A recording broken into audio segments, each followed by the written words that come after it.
उरी आणि पूंछमध्ये पुन्हा एकदा गोळीबार, परिसरात गोळीबाराचा आवाज झाल्याची स्थानिकांची माहिती। उरीमध्ये झालेल्या गोळीबारात महिलेचा मृत्यू, मोहरा परिसरात कारमधून प्रवास करताना महिलेचा मृत्यू। उरीमध्ये मोठ्या प्रमाणात घरांचं नुकसान, पाकिस्तानने केलेल्या गोळीबारात अनेक घरांची पडझड, अनेक नागरिकांनी आधीच स्थलांतर केल्यानं जीवितहानी नाही। काल रात्री एलओसीवर 19 ठिकाणी गोळीबार, 2 भारतीयांचा मृत्यू तर 3 जण जखमी। मृतांचा आकडा आता 18वर।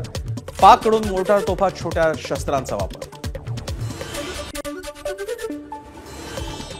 पीओकेमधील पाकिस्तानची फॉरवर्ड पोस्ट भारतानं उडवली। पहाटे 5:45 वाजता उडवली पोस्ट। पीओकेमधील कठुआ भागातली पोस्ट उडवल्याची दृश्य समोर।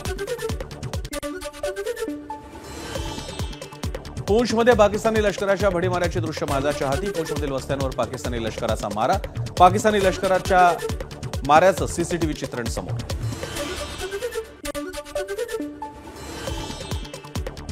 जम्मू काश्मीरच्या राजौरीतही घर आणि गाड्यांचं नुकसान, पाकिस्तानच्या गोळीबारामुळे झालेल्या नुकसानानंतर नागरिकांनी दाखवल्या गोळ्या।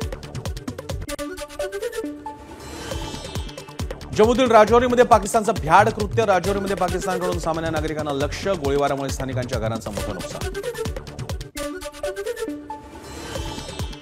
भारत नेपाळ सीमेला लागून असलेल्या श्रावस्ती जिल्ह्यात हाय अलर्ट, येणाऱ्या प्रत्येक व्यक्तीची कसून चौकशी।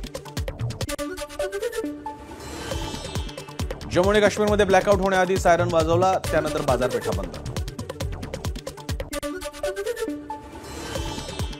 भारत पाकिस्तान तणावामुळे पंजाबच्या अंबालामध्ये ब्लॅकआउटचा निर्णय, रात्री 8 ते 6 वाजेपर्यंत राहणार शहरातील लाईट्स बंद, अंबालाच्या प्रशासनाचा निर्णय।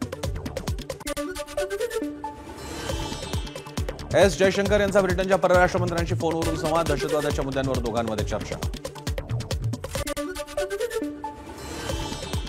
केंद्रीय गृह मंत्रालयाचं सर्व राज्याच्या मुख्य सचिवांना पत्र, आपत्कालीन सामुग्री खरेदीसाठी नागरी संरक्षण नियमांतर्गत दिलेल्या अधिकारांचा वापर करण्याचा पत्रात उल्लेख।